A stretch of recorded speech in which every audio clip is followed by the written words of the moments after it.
Assalamualaikum warahmatullahi wabarakatuh. Apakah orang yang sholat malam, sholat taraweh, sholat tahajud di bulan Ramadan akan mendapatkan ampunan Allah Subhanahu wa Ta'ala? Mohon penjelasannya dari Bapak Syekh Dr. Abdul Karim Miqdad yang dimuliakan oleh Allah.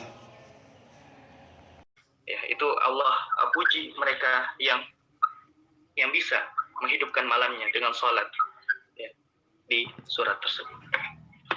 Baik, Syekh. Ya Syekh, apakah berkewajiban tobat itu hanya di bulan Ramadan saja? Karena bulan Ramadan sering dikatakan bulan taubat. Bagaimana menurut Syekh? Dan termasuk karunia yang Allah berikan kepada kita pada bulan ini adalah kita senantiasa bertaubat. Maka siapa di antara kita yang tidak serius untuk mentaubati kesalahan-kesalahan kita pada bulan ini? Maka apa yang Allah telah berikan fadilah ini, maka hendaknya kita juga lakukan taubat ini pada bulan-bulan nanti setelah Ramadan. Pada bulan Ramadan kita senantiasa untuk bertobat, maka setelah bulan Ramadan kita lebih butuh untuk taubat, karena mungkin kesalahan yang akan diperbuat itu jauh lebih besar daripada di bulan Ramadan. Bisa kita bayangkan bahwasanya Rasulullah SAW beristighfar dalam satu hari sebanyak 70 kali. Itu Rasulullah SAW yang sudah diberikan label maksum oleh Allah Subhanahu wa Ta'ala, yang sudah dijanjikan, yang sudah pasti masuk surga. Maka kita seorang hamba yang belum dijamin, maka lebih butuh lagi untuk bertaubat. Dan maka kata Rasulullah, tubu ilallah, bertaubatlah kepada Allah. Karena saya juga bertobat kepada Allah yang sehari itu mencapai 100 kali. Apakah kelebihan daripada nikmat Allah di bulan Ramadan ini, Syekh? Mohon penjelasannya. Dan termasuk karunia Allah berikan pada bulan ini, kita merasakan bagaimana kelezatan iman, bagaimana lezatnya mendekatkan diri kepada Allah Subhanahu wa Ta'ala. Maka siapa yang belum merasakan kelezatan iman ini, keindahan iman ini, keindahan mendekatkan diri kepada Allah Subhanahu wa Ta'ala? Maka hendaknya kita untuk bertakwa, mendekatkan diri kepada Allah semampunya kita. Walaupun sedikit, tapi jika ini dikomitmenkan, maka itu insya Allah jadi baik buat kita. Karena disinggung tadi di dalam hadis, suatu amalan yang baik adalah adwa muhawain qallah, yang ibadah yang konsisten walaupun itu sedikit.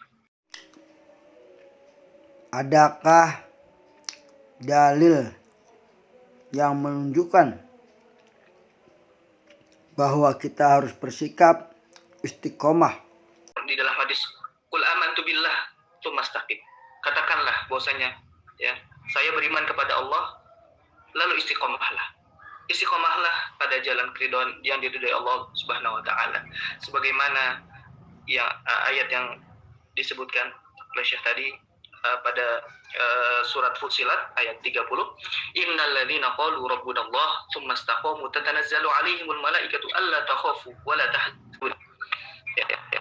Sesungguhnya orang-orang yang mereka meneguhkan pendirian mereka, maka malaikat-malaikat akan turun kepada mereka dengan berkata, janganlah kamu merasa takut dan janganlah kamu bersedih hati, dan bergembiralah kamu dengan memperoleh surga yang telah dijanjikan kepadamu.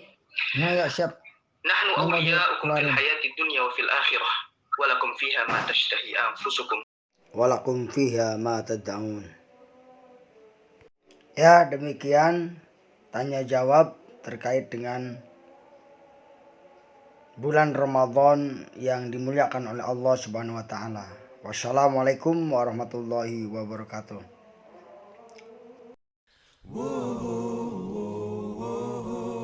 Selanjutnya dialog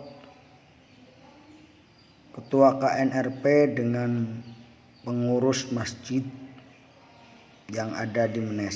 Selamat menyaksikan. Assalamualaikum warahmatullahi wabarakatuh. Waalaikumsalam. Pak Ustadz, mengenai kerjasama penggalangan dana untuk Palestina di masjid yang Bapak pimpin, bagaimana? Apakah bisa? Sebelum izin memperkenalkan diri, saya dari KNRP, Komite Nasional untuk Rakyat Palestina. Nama saya Yazid Pandeglang. Dijawab, bisa aja, bagaimana teknisnya? Saya jawab, alhamdulillah. Teknisnya ada dua, Pak. Pertama, Bapak kumpulin dana dari jamaah masjid. Kemudian saya datang ke datang mengambil dana tersebut. Atau yang kedua, Bapak kumpulin jamaah masjid, saya datang menjelaskan tentang kondisi Palestina dan menghimpun dana untuk Palestina. Oke, saya sediakan waktu untuk kultum tentang Palestina ba'da sholat isya sebelum taraweh sambil menghimpun dana. Silahkan Pak Yazid yang kultum. Besok malam Selasa insya Allah Pak Ustadz. Bagaimana? Bagaimana kalau setelah taraweh? Karena setelah taraweh bisa setel video Palestina. Bagaimana? Ya boleh. Cuma khawatir pada pulang kalau setelah taraweh. Dan mohon maaf jumlah jamaah sudah mulai berkurang. Sekitar paling tinggal 3 saf. Bapak-bapak dan ibu-ibu 2 saf. Tapi kalau diinformasikan sebelumnya bahwa akan kedatangan Harfa Banten dan akan menjelaskan kondisi hari ini Palestina dan Masjid Al-Aqsa dalam ancaman Yahudi Israel. Sementara Al-Aqsa adalah bukan tanggung jawab Muslim Palestina saja, tapi tanggung jawab kita sebagai umat Muslim. Sehingga kita patut tahu kondisi terkini dan selanjutnya kita menginginkan adanya himpunan untuk membantu mereka dengan kemampuan mereka masing-masing. Ya, tidak apa-apa silaturahim dan kalau mungkin disampaikan ke jamaah lain jauh lebih baik. Insya Allah.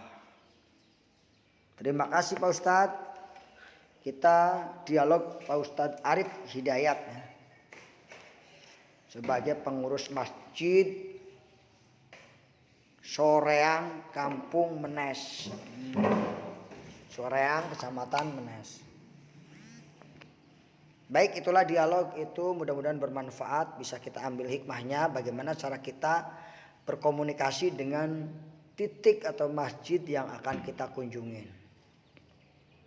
Selamat belajar terus. Assalamualaikum warahmatullahi wabarakatuh.